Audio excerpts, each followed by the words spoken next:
The starship Valiant Dawn moved quietly through the dark side of space, its silver hull glowing softly as it followed a faint distress signal.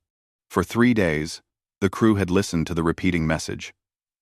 A weak, trembling voice, speaking in an unknown alien language, always ending with the same desperate tone. Humanity had heard distress calls before, but this one felt different. Something about it carried fear, exhaustion, and sadness that crossed the barrier of language.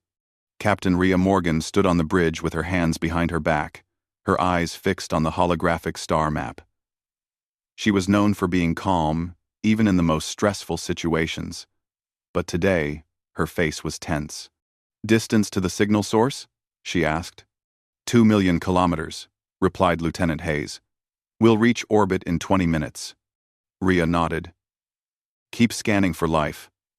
I want to know what we're heading into." The crew worked with quiet focus. They had all felt the same strange pull from the distress call, the sense that someone out there was begging for help, not with anger or authority, but with a kind of weary hope. As Valiant Dawn closed in on the planet, the first image appeared on the main screen. The planet was a dark green world covered in broken patches of forest and large storms circling the atmosphere. Lightning flashed across the surface like crawling veins of white light.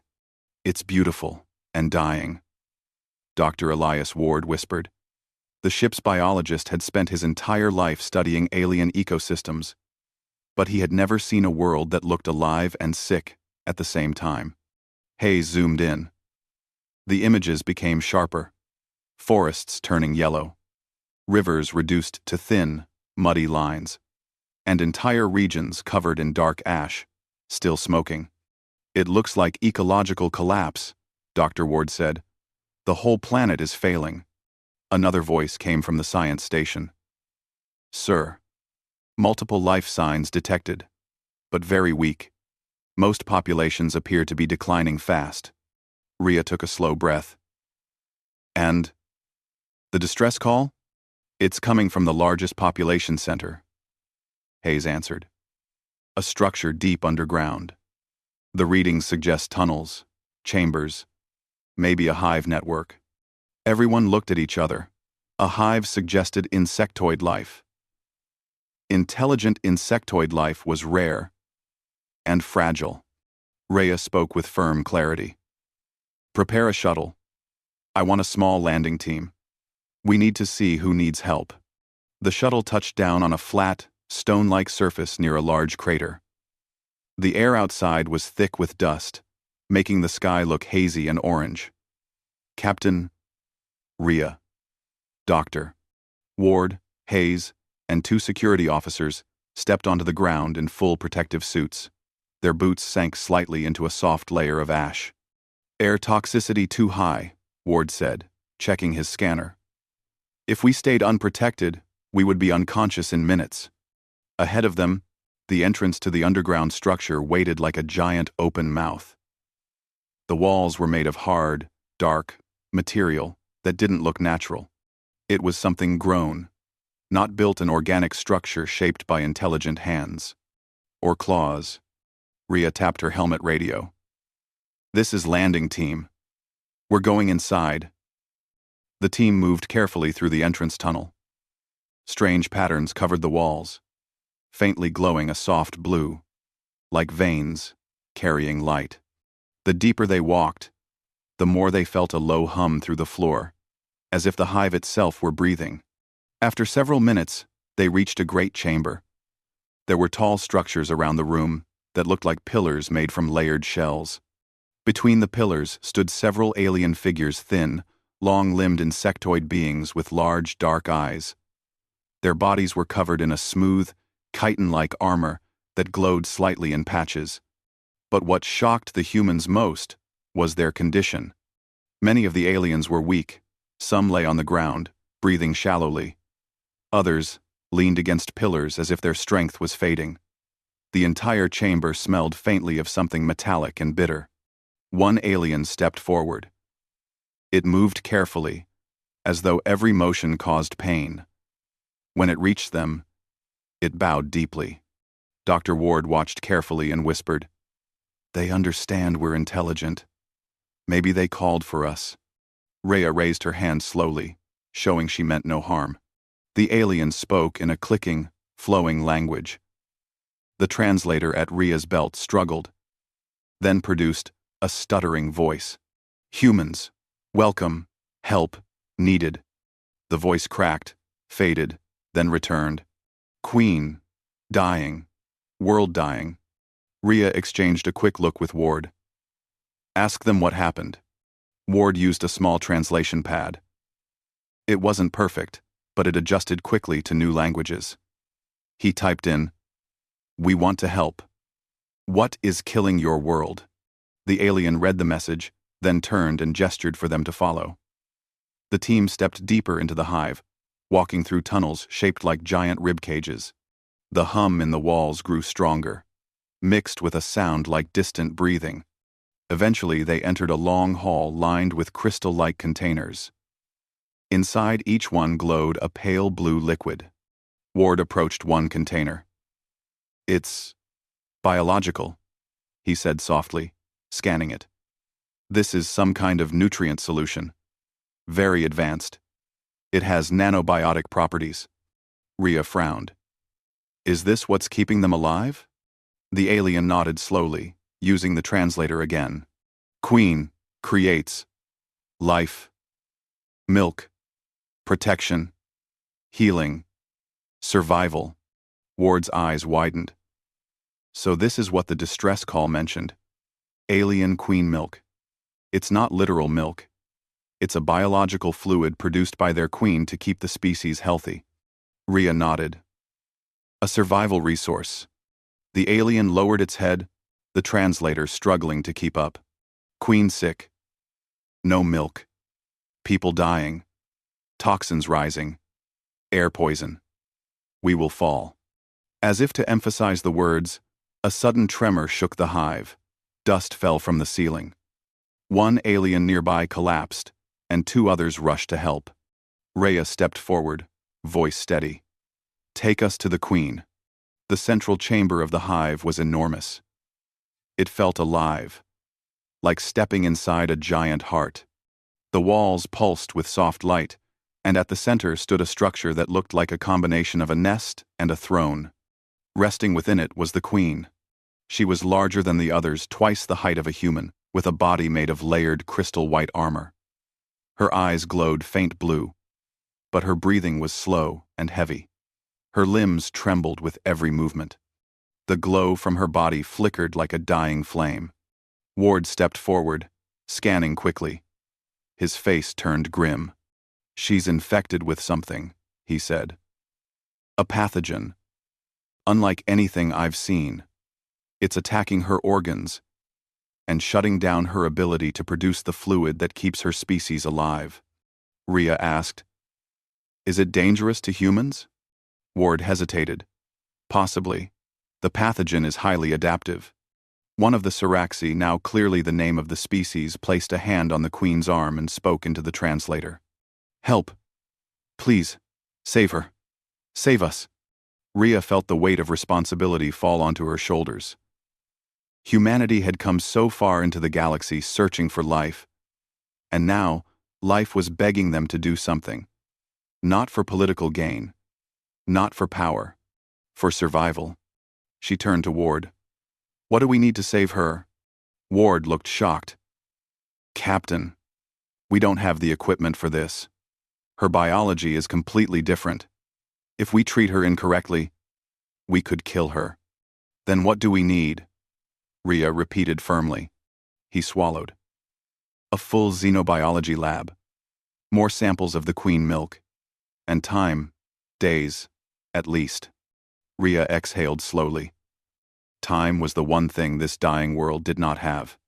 Hayes suddenly pointed at his scanner. "Captain, the pathogen levels are rising again. The entire hive's atmosphere is becoming unstable." The queen weakly turned her head toward Rhea. Her glowing eyes, soft and pleading. Rhea stepped closer, lowering her helmet visor so the alien could see her face. "We won't leave you," she said gently. We will find a way to save your people. The queen's eyes flickered brighter for a moment, as if she understood. Then another tremor shook the hive, even stronger. Rhea looked to her team.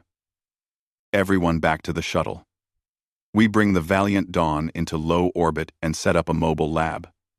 This world is running out of time. Ward gathered samples quickly. The Siraxi watched with silent hope, their eyes following the humans as if they were watching the rise of a new dawn. As the team rushed back to the shuttle, the distress call finally changed, no longer a cry for help, but a single message repeated again and again. Hope, hope, hope. And for the first time since arriving on the dying world, Captain Rhea Morgan believed they might actually bring it. The valiant Dawn hovered in low orbit above Siraxis, its engines glowing softly against the fading light of the planet. Inside the ship, the mood was tense but focused. Every crew member knew they were racing against time, not just to understand the strange pathogen killing the Siraxi queen, but to stop the entire species from collapsing with her. Dr. Elias Ward worked non-stop in the mobile xenobiology lab they had assembled inside Cargo Bay 2. The lab was filled with scanners, microscopes, containment pods, and transparent tubes filled with samples of the glowing blue queen milk. Ward stood over one of the containers, analyzing the sample with growing fascination. This substance isn't just biological, he muttered. It's adaptive. It reacts to toxins in real time, changing its structure to neutralize them. Lieutenant Hayes, who had been assisting him, leaned closer. Then why is it failing now? Ward exhaled. Because the queen is failing. Without her, the milk becomes unstable. It loses its adaptive ability. Just then, the bay doors slid open and Captain Rhea Morgan entered. She looked tired, but ready for anything, her uniform slightly dusty from the earlier descent. "Doctor," she said, "tell me you have progress." Ward hesitated. "We have information, but not a cure. Not yet." Rhea folded her arms. "Explain." Ward brought up a hologram showing microscopic images swirling with blue and red lights. "The pathogen inside the queen is unlike anything we've seen. It mutates every few hours. It adapts to whatever tries to stop it. It's almost alive, in a strategic way." Hayes frowned. "Like it wants to win?" Ward nodded slowly. "Exactly. And the queen milk is the only thing that slows it down. But her weakened body can't produce enough to fight anymore." Rhea thought for a moment. "So, we need more of the milk. But she's too weak." Yes," Ward said. "That's the problem." Before he could continue, an alarm sounded. The answer came from the pilot. "Captain, we're detecting seismic activity on the surface. The hive is destabilizing." Ward's face paled. "If the hive collapses before we stabilize the queen, the Siraxi could lose thousands more." Rhea didn't hesitate. "Prep another shuttle. We're going down. This time with a full team." The shuttle descended through thick orange clouds and landed near the same crater as before. The ground trembled under their boots as they stepped out. Dust rose from every crack. The hive entrance looked like it was breathing faster, pulsing with dim light. Several Siraxi guards met them, their bodies tense and movements anxious. One of them approached Rhea and activated the small translation device strapped to its arm. "Queen weak. Toxins spreading. Hive dying." Rhea spoke quickly. "Take us to her." "We brought equipment." Rhea spoke quickly. "We brought equipment." The group moved through the tunnels. The humming sound inside the hive was sharper now, more urgent. Lights flickered along the walls, and faint gas hissed from cracks where organic structures were failing. When they reached the queen's chamber, the sight shook the humans. The queen looked worse than before. Her glow was faint. Her limbs barely moved, and a dark pattern spread across her shell like creeping vines. Ward checked her vitals. Pathogen levels doubled in the last hour. He said, "We have to act now." 1, 1, 1, 1, 1. Rhea nodded. Set up the field units. The team spread out. They unpacked portable machines, scanners, stabilizers, purification drones.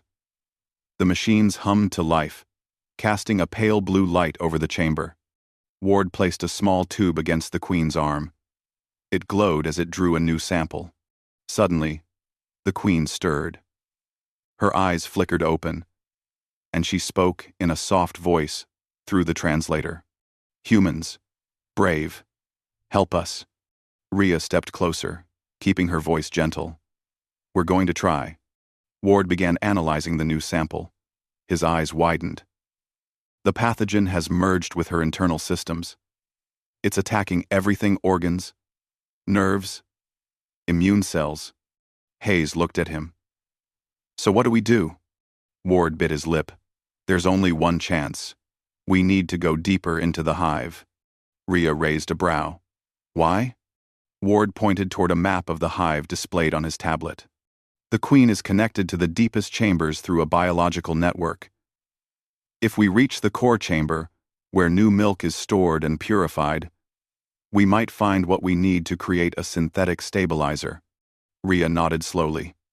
"Then we go." The Siraxi guard listening to them suddenly froze. Its antennae twitched sharply. Danger. Tunnels unstable. Creatures awake. Before Rhea could ask what it meant, the ground shook violently. A crack opened along the far wall, and a dark cloud of dust erupted into the chamber. From the crack, small insect-like creatures spilled out Siraxi drones, but malfunctioning and frantic. Their glowing eyes flickered wildly. They scurried across the floor in chaotic movements. Ward backed up quickly. "They're affected by the pathogen. Their systems are malfunctioning." Rhea raised her weapon but kept it on stun. The creatures swarmed forward. The security officers set their weapons to stun and fired short bursts. Blue rings of energy spread through the air, knocking several drones unconscious but not harming them. "Move!" Rhea shouted. "We can't waste time." The Siraxi guards led the humans into another tunnel, while the drones continued to spill into the Queen's chamber. The ground shook again, and a portion of the ceiling collapsed behind them, sealing the way back. Hayes looked alarmed. "We're trapped unless we find another exit." "Then we find one," Rhea said. "No turning back." The tunnels grew darker and hotter as they moved deeper into the hive. The humming sound changed. It felt less like breathing and more like crying. The walls pulsed weakly, as if the hive itself was alive, but suffering. Ward paused to study a glowing patch on the wall. "The pathogen is spreading through the hive's organic structures. If we don't stop it, the whole hive could collapse within hours." The Siraxi guard at the front pointed down a sloping passage. "Core chamber. This way." They descended carefully. The tunnel opened into a huge space filled with massive crystal-like structures. Each one glowed brighter than the rest of the hive, casting pale blue light across the chamber. Hayes whispered, "It's beautiful." Ward stared in awe. "These crystals are reservoirs of the Queen milk, but they're not full. The Queen must have stopped producing days ago." "Ar." Rhea tapped Ward's arm. "Can you use these?" Ward nodded. "If I extract the cleanest samples, I can build a stabilizer back in the main chamber. That might keep the Queen alive long enough for us to develop a cure." They moved toward the largest crystal. Ward attached a scanner to it. The device beeped softly. "This one is the purest," he said. "We can use it." But before he could extract it, the chamber trembled violently. The floor shifted. Several crystals cracked, sending streams of glowing liquid spilling onto the ground. Hayes shouted, "The whole place is collapsing." Ward grabbed a secure container and filled it with the glowing milk from the intact part of the crystal. The moment he sealed it, the entire chamber shook again. Rhea shouted. The team sprinted toward the exit, chased by falling debris and collapsing structures. A beam of light broke through the ceiling as the hive above began to fail. One of the Siraxi guards tripped and fell. Rhea rushed back, grabbed its arm, and pulled it up as a large crystal crashed down inches away. "Go!" she yelled. They stumbled through the collapsing tunnel, emerging into a side passage just as the core chamber fell apart behind them. Ward held the container tightly. This might be the only pure sample left. Rhea nodded, breathless. "Then let's get back to the Queen." The Siraxi guard led them through a narrow tunnel that curved upward. Exit. Close. Minutes later, they burst into another chamber and found they were back near the Queen's room, but now the entrance was half blocked by fallen debris. Rhea climbed over the rubble and entered. The Queen was breathing even more weakly. Dozens of Siraxi were gathered around her, whispering in fear. Ward ran to the stabilizer machines they had set up earlier. "Captain, help me attach the sample." Together, they connected the pure milk to the stabilizer system. The machines whirred loudly, lights glowing brighter. The milk began to circulate through the Queen's veins. For a moment, nothing happened. Then the Queen's glow brightened just a little. Ward exhaled shakily. "It's working. This is only temporary, but it gives us time." Rhea nodded, letting out a breath she didn't realize she'd been holding. But before she could speak, a Siraxi warrior entered the chamber, trembling with urgency. It activated its translator. "Captain. Danger. Enemy forces moving toward the hive. Ashborn coming." Rhea's eyes narrowed. "Who are the Ashborn?" The Siraxi's voice shook. "Those who want the Queen to die, and the world to burn." Rhea looked at Ward, then at the Queen. The mission had just become far more dangerous. The hive trembled like a giant creature struggling for breath. The glowing walls flickered with weak blue light, and the air felt heavier with every passing minute. Captain Rhea Morgan stood beside the weakened Siraxi Queen as the stabilizer system pumped purified queen milk into her veins. The machines hummed softly, keeping her alive but only barely. Dr. Elias Ward checked the readouts again. "Her condition is stable for now," he said, "but the pathogen is adapting. We may only have a few hours before it breaks through again." "And the 4. Rhea nodded, her jaw tight. "Then we use those hours well." Before Ward could answer, the Siraxi warrior who had delivered the warning earlier stepped forward. Its armor-like shell was cracked and dusty, showing signs of recent battle. The translation device on its arm flickered before producing a trembling voice. "Ashborn approaching. Many fighters. They will destroy the Queen." Hayes frowned. "Who exactly are the Ashborn?"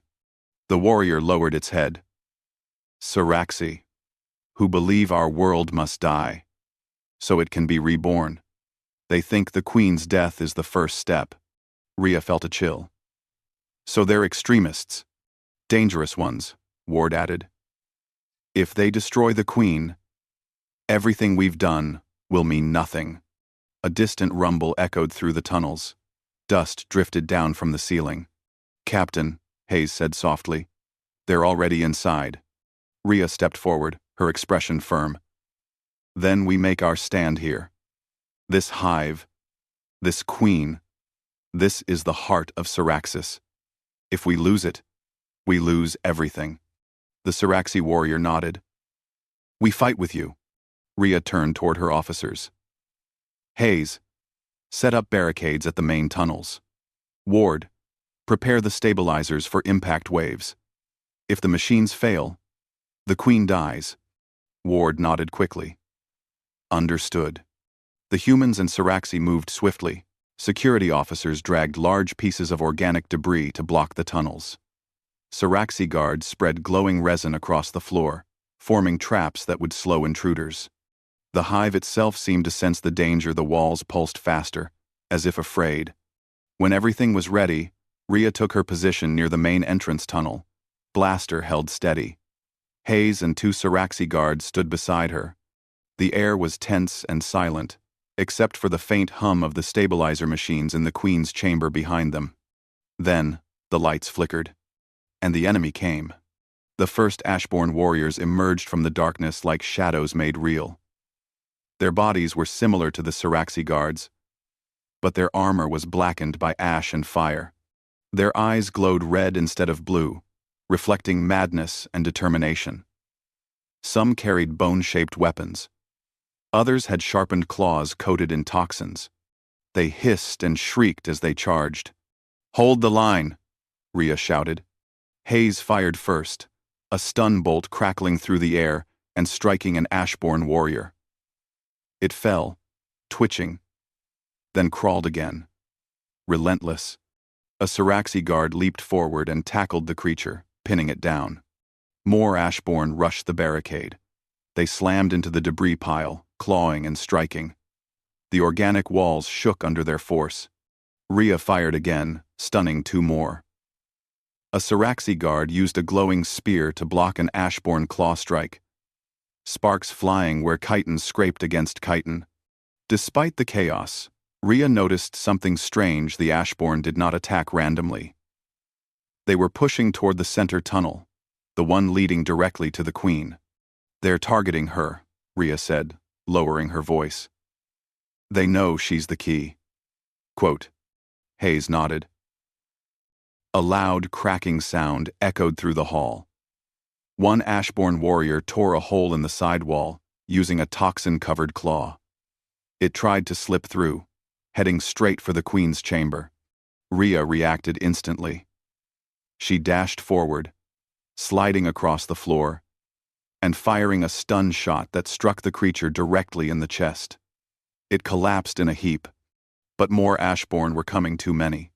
Behind them, Ward's voice came through Rhea's comm.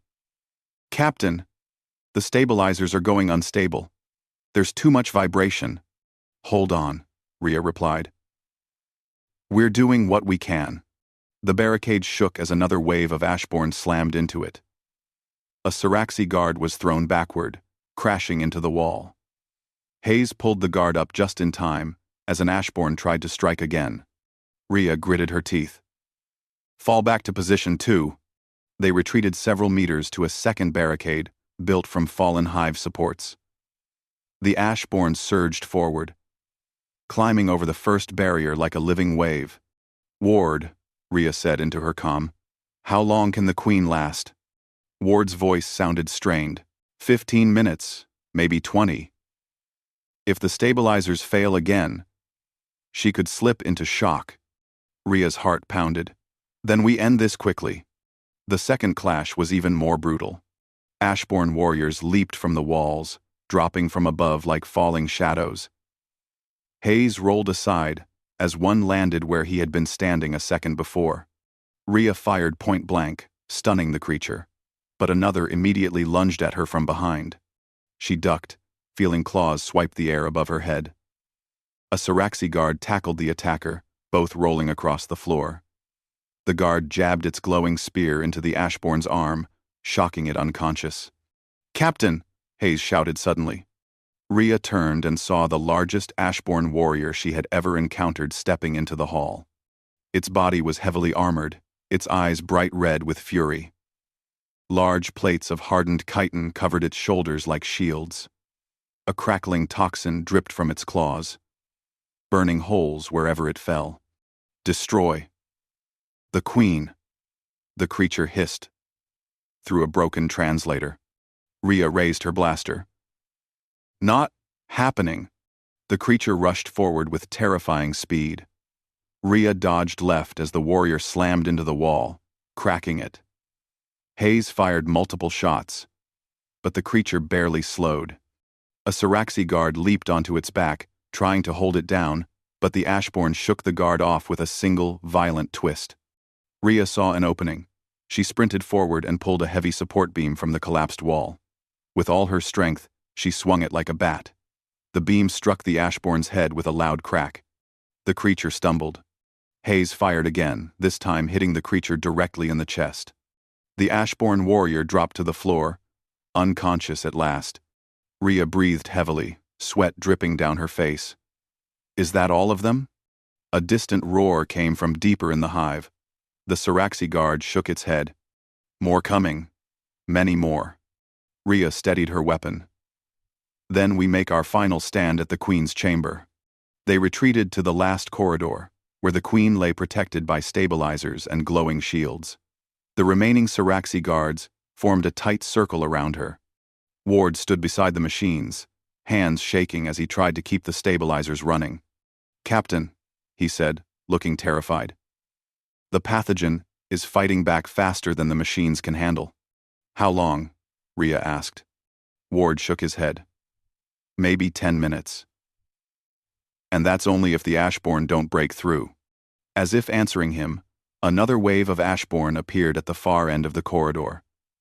Their eyes glowed red with determination. They screeched, filling the tunnel with noise. Rhea raised her blaster. "Everyone hold your ground."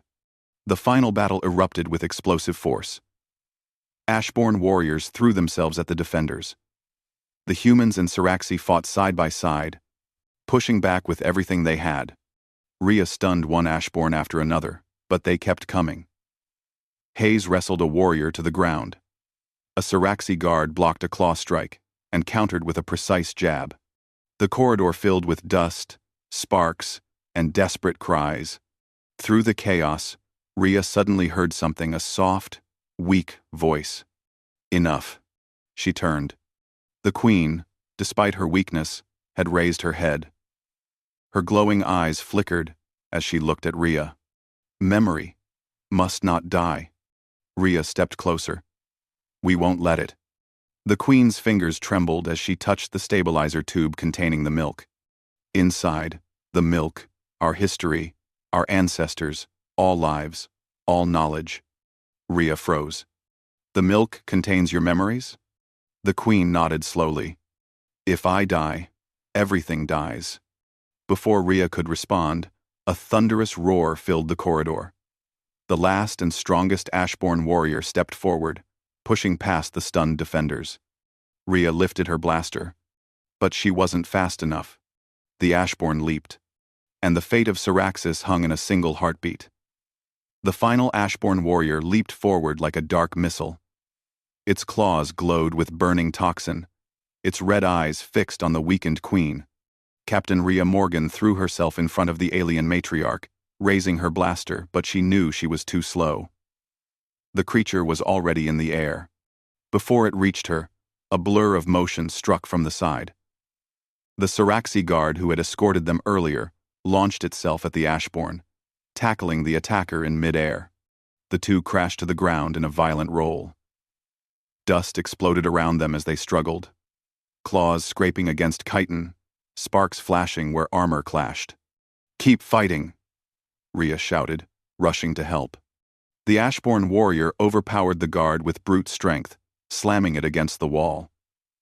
The guard's shell cracked. The Ashborn raised its claw for the killing blow, and Hayes fired a stun shot directly into its chest. The creature staggered but did not fall. It roared and charged at Hayes. Rhea dashed forward, grabbing a fallen piece of organic debris shaped like a thick spine. With all her strength, she swung it like a hammer. The blow struck the Ashborn's head with a sharp crack. Its eyes flickered, then collapsed at last. The corridor fell silent except for the hum of the stabilizer machines and the labored breathing of the defenders. The Siraxi guard struggled to stand. Rhea helped it up. It placed one hand on her arm in gratitude. "You saved her. You saved us," it said through the translator. Rhea shook her head. "Not yet. We bought time, that's all." Dr. Elias Ward rushed over from the stabilizer controls. His face was pale with stress. "Captain, the Queen's vitals are still dropping. The pathogen is adapting again." Quote. 2. Quote. Rhea looked at the Queen. The faint glow of her body flickered like a candle in a storm. "How long do we have?" she asked. Ward swallowed hard. "Minutes. Maybe less. Then we need a way to save her now." Ward hesitated, then spoke quietly. "There is one possibility. Rhea turned toward him sharply. What is it? Ward pointed at the container of pure queen milk they had recovered from the core chamber. Inside that milk are the nanobiotic enzymes that adapt to toxins. If we can amplify them using our human bioprinting tech, we might create a synthetic stabilizer strong enough to stop the pathogen. Hayes frowned. But we don't have the equipment here. Now, Rhea understood immediately. We need to bring the incubator from the ship. Ward nodded. Yes. But that will take time. Too much time. The Siraxi guard listened carefully. Then it stepped forward. There is another way, it said. Rhea and Ward looked at it. The guard slowly lifted a hand and pointed toward a side tunnel behind the Queen's chamber. Ancient room. Old place. Where the first queens grew. A chamber of life. Lost. But still alive. Rhea narrowed her eyes. What's in this chamber? A cradle. A living incubator. Made by our ancestors. It can hold the Queen's life source. The milk. Her memories. Ward's eyes widened. A natural incubator? If it's still functional, we could transfer what remains of the Queen's milk into it. Maybe even create a new queen. The guard nodded slowly. Yes. But the Queen must give permission. Only she can release the life essence. Rhea moved to the Queen's side. The alien matriarch lay motionless, except for her faint breathing. Rhea knelt beside her, lowering her voice. Queen of Siraxis, she said gently. Your world is dying. Your people are dying. We need your help to save them. Will you trust us? The Queen's eyes flickered open, very faint, very distant. She looked at Rhea, not with fear, but with a tired kind of hope. The milk, the memories, all of Siraxis, must live, she whispered. Take it, take everything, to the cradle. Her voice faded. Her hand felt limp. Ward checked her vitals. She's alive, but barely. We must move now. Rhea stood. Lead us to the cradle. The Siraxi guard guided them through a narrow tunnel behind the Queen's chamber. The air grew cooler and quieter. The walls here were smoother, more ancient, shaped by hands or claws, long gone. After several minutes, the tunnel opened into a vast chamber, glowing with soft white light. The ceiling arched high above like a dome. In the center of the room stood a structure unlike anything the humans had seen in the hive. It looked like a giant flower carved from crystal. Its petals curled outward. Soft light pulsed within its center, slow, steady, alive. This must be the cradle, Ward whispered. Incredible. It's organic but engineered. Rhea nodded. Can it hold what's left of the Queen's essence? Ward examined the structure. Yes. The milk can be infused here. The cradle will protect it, stabilize it, and grow it into something new. Then let's begin. Ward prepared the container. The Siraxi guard approached the cradle and placed its hand on a small, glowing node. The cradle reacted immediately, opening its petals wider. Ward poured the remaining pure queen milk into the cradle. The glowing liquid flowed into the crystal bowl at the center. Hayes stepped back as the chamber lights brightened. What's happening? The cradle is awakening, Ward said. It's reading the milk, its memories, its essence. The pulsing grew stronger. The liquid lifted slightly, suspended in the air as if weightless. Lines of soft blue light formed above it, swirling into patterns, shapes of ancient Siraxi, memories stretching back through thousands of years. Rhea watched in awe. Their entire history, inside the milk. Ward nodded.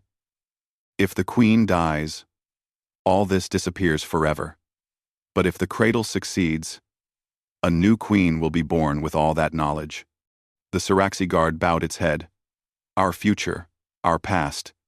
You guard them now. Suddenly, a distant rumble shook the chamber. Rhea snapped alert. Hayes checked his scanner. Captain, the hive structure is collapsing. The Queen's chamber is unstable. Ward's eyes widened with fear. If she dies before the cradle is fully charged, then the essence may not complete the transfer. Rhea finished grimly. We need to get back, Hayes said quickly. Rhea turned to the guard. Stay here and protect the cradle. Do not let anyone touch it. We will guard it with our lives. Rhea nodded sharply. Good. Ward. Hayes, move. They raced back through the tunnel. Dust filled the air. The hum of the hive was weak and uneven. As they entered the Queen's chamber, they saw Saraxi gathered around the matriarch. The stabilizer machines blinked red. Ward hurried to the machines. Captain, the pathogen is overwhelming her. She has minutes. Rhea knelt beside the Queen. Hold on. We placed your essence in the cradle. Your memories are safe. The Queen's eyes opened weakly. Thank you. Her glow dimmed further. Ward looked up. We have to stabilize her just a little longer. The cradle needs more time to complete the transfer. Then we stay with her, Rhea said. To the last moment. The hive shook violently again.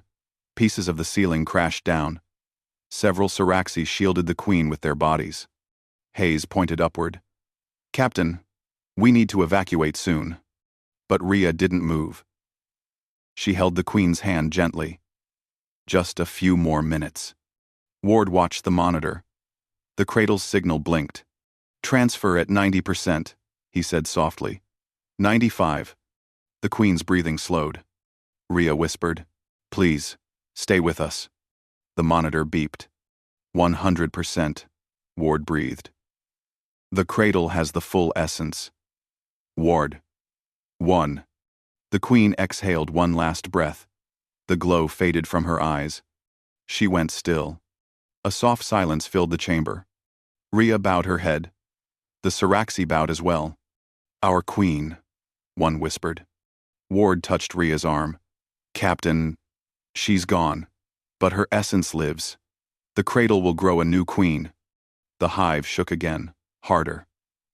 Hayes shouted, We have to leave, now. Rhea stood. Her voice was strong again. Everyone fall back. Evacuate the hive. The humans and Saraxi fled through the tunnels as the structure collapsed behind them. Dust and light filled the halls. Organic pillars broke apart. Entire passages fell in huge crashes. They reached the surface just as the ground split open. The hive sank in sections, collapsing deep into the earth. The sky filled with orange dust. The Valiant Dawn's shuttle swooped down and opened its doors. The survivors climbed aboard. Rhea took one last look at the settling dust. The cradle survived, Ward said. The deepest chamber was stable. A new queen will rise. Rhea nodded. And Saraxis will rise with her. Days later, in orbit above Saraxis, the Valiant Dawn received a signal from the cradle. A new glow pulsed beneath the planet's surface. A new queen was growing strong, healthy, carrying the memories of her ancestors. Humanity had not come to conquer. They came to save. And in doing so, they had earned a new ally. Rhea looked out at the planet and smiled softly. Hope, she whispered. Saraxis has hope again. And deep below the surface, the cradle pulsed brighter, promising a future reborn.